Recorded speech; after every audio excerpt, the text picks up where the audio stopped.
In our next video, we're going to show you how we put together our crispy chicken with a roasted pepper and tomato sauce. Nicely crispy chicken, and on the bottom, a beautiful sauce made of grilled pepper and tomato.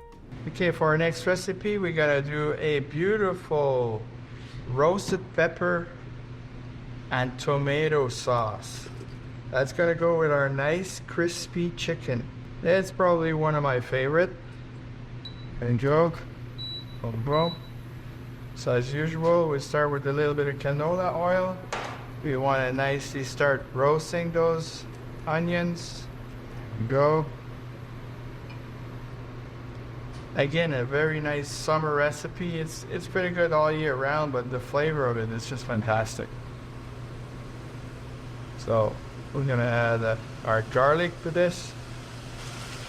Every time we do onions and garlic in the building, I make people hungry upstairs. And then they wonder, oh, what is the chef cooking now? And often actually people come down and say, okay, what are you cooking now? Onions and garlic is such a beautiful combination. So that's what you want to do. Nice, just sweating them, making sure they start to be soft, translucent. You get all the sugar out. Same with the garlic, nicely roasted so it doesn't taste raw garlic. Now we're gonna add our water. Good. And now we're having some beautiful, we buy them like this. It's beautiful roasted or grilled red pepper. You can probably buy that at the store. They're whole pepper, just sliced, and then they've been charred. The chard makes it nice and tasty, a little bit different kind of flavor you have if you want. Now we're having some tomato puree. Yeah, I like our passata. Again, very good quality. Okay, that's what we use everywhere. It's nice, it's red, it's gorgeous quality. Go, and here we're having our spices, our salt, our pepper, chicken spices, and we're having here some basil and fresh parsley. Some fresh basil chopped and fresh parsley. We're using the Italian parsley. Very important. It's got a beautiful bite to it. The other one, I always say in my cooking class, this is beautiful when you want to feed the cows. Use a curly one. But me, I love the flavor of the Italian parsley. I'm going to bring it to a boil, and we're going to bind as well.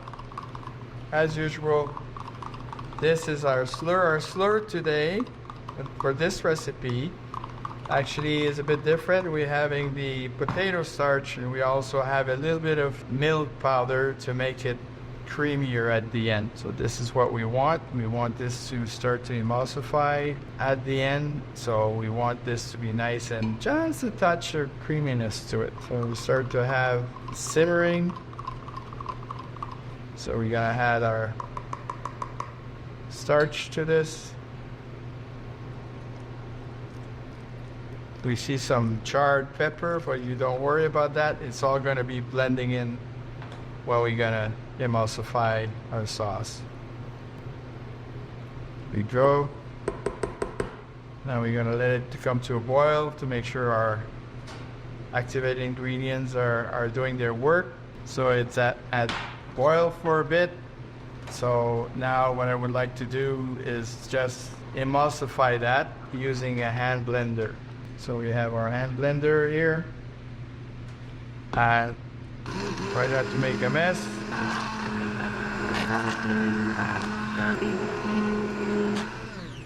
Here we go. So what we want to have here is actually have some texture. So we do have that, right? And it's going to go lovely with your breaded chicken breasts. We're going to set that aside, and we're going to dish up our beautiful plate. All right, let's dish up this beautiful crispy chicken dish. It's going to be a little bit different than usual. Usually you have your chicken on the bottom, on the bottom, and the sauce on top.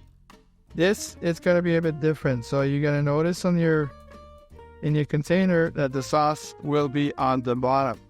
This is very easy. This is because I don't want to put a sauce on top of nice crispy chicken to make it soggy. So we leave it in the sauce on the bottom and we put our sauce on top. Et voila, beautiful dish for summertime.